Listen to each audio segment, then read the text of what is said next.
Qu'est-ce qu'on ressent et qu'est-ce qui se passe exactement pendant une crise d'angoisse? Pourquoi ça fait si peur et c'est si douloureux?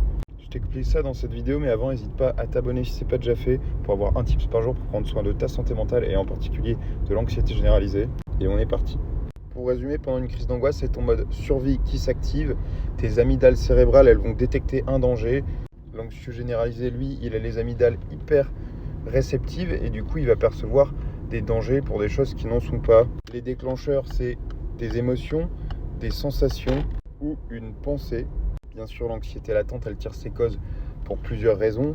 Peut-être qu'elle est apparue après un traumatisme, après une mauvaise construction de son ego, des schémas de pensée erronés, enfin plein de raisons. Mais là, on va parler vraiment de pendant la crise, ce qui se passe. Donc tes amygdales cérébrales, elles ont perçu un danger parce que tu as une sensation physique désagréable, tu as une pensée intrusive qui te dérange ou bien tu as une émotion que tu n'arrives pas à gérer qui est trop forte. Bam, système de survie. Tes amygdales cérébrales envoient un message à ton système nerveux sympathique lui disant qu'il y a un problème, un danger et du coup lui il va activer, il va envoyer à l'hypophyse un message d'alerte pour avoir une réaction physique. Réaction physique qui va se traduire par le cœur qui accélère, des suées, libération de cortisol et d'adrénaline qui va déboucher sur des céphalées de tension, l'impression de mal savoir respirer, la peur d'avoir le cœur qui accélère. Bon, et là, c'est l'engrenage parce que ces sensations physiques, elles vont rationnellement vous inquiéter. C'est-à-dire que votre cortex préfrontal qui est censé rationaliser et calmer les amygdales pour leur dire « Ok, tout va bien », et ben lui-même il s'inquiète puisque vous avez peur de vos symptômes. Résultat, la boucle est bouclée, le cortex préfrontal va envoyer un message de danger aux amygdales. Les amygdales vont répéter le processus, renvoyer du cortisol, de l'adrénaline, accélérer votre rythme cardiaque.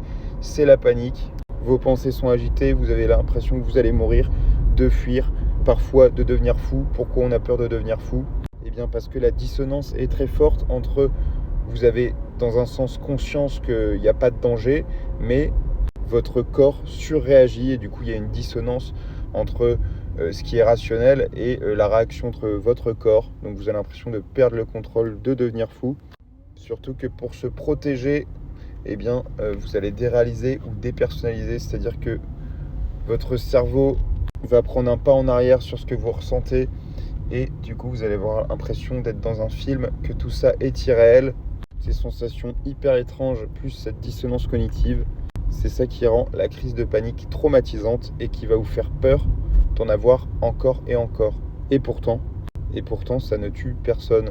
Je sais que c'est ultra douloureux pour l'avoir vécu des